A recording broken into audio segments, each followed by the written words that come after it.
Think of it as a long-term plan. Investing in early childhood education can boost their development, but also later the economy. How big a boost?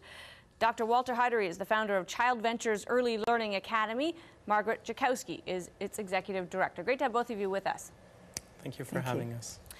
Walter, I want to start with, we've seen the numbers on, $1 invested in early childhood education is worth $3 later. If the numbers are even remotely true, why are we still talking about this? Why is this not an investment that just seems obvious to everybody we should make, and we should do it collectively?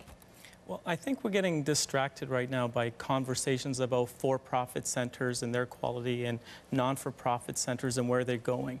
I think what we need to look at is the international stage and see what is really happening in the world. When our childcare system is ranking below other countries, other civilized countries that are developing good programs, we need to back off on the conversations about where's the quality. We need to start dealing with the hard truth and figure out what else we need to do.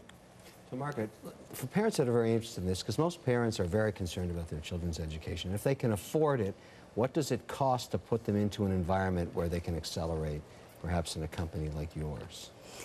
Definitely the money is a real big piece for parents to be considering. And you've got, like you saw on TV the other night, people in homes having to choose that for childcare, right up to licensed quality childcare centers. So what does it cost for a high quality young child's education on a private basis? How much a year? For a year, $1,200 for would be considered, I think, would be average. Is this a form of daycare, essentially? Yes, it would be. Okay. And is there any way to measure that investment versus perhaps one that costs less? Is there some tangible way to say this is worth paying for?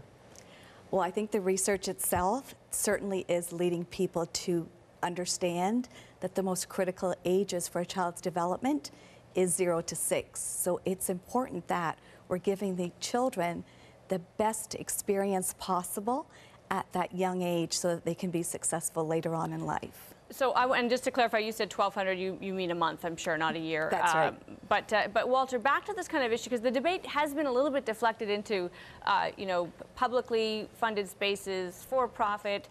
How should we measure the value of the places, and how should they best be funded? I mean, how much of your funding, for instance, should come from governments, and how much of it should just be from parents willing to pay?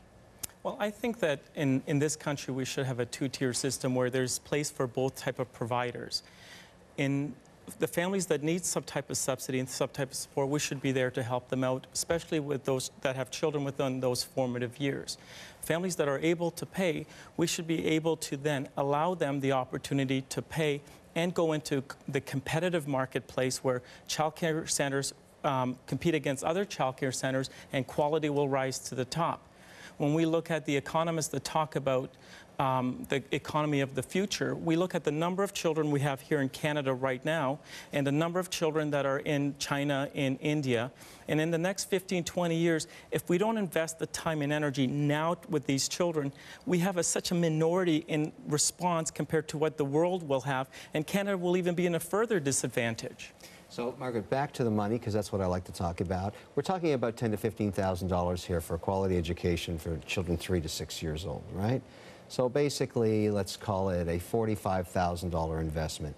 Does it work because you're able to attract better quality teachers because it's a for-profit business model? People naturally want to be paid better if they're doing a better job. Is that what's happening here? Not really.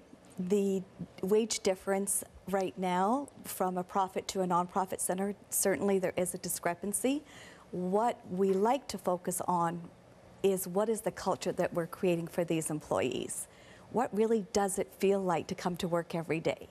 And when you have incentives in place like professional development, opportunities for learning, those are the soft things, let's say, that are keeping people in the field of ECE.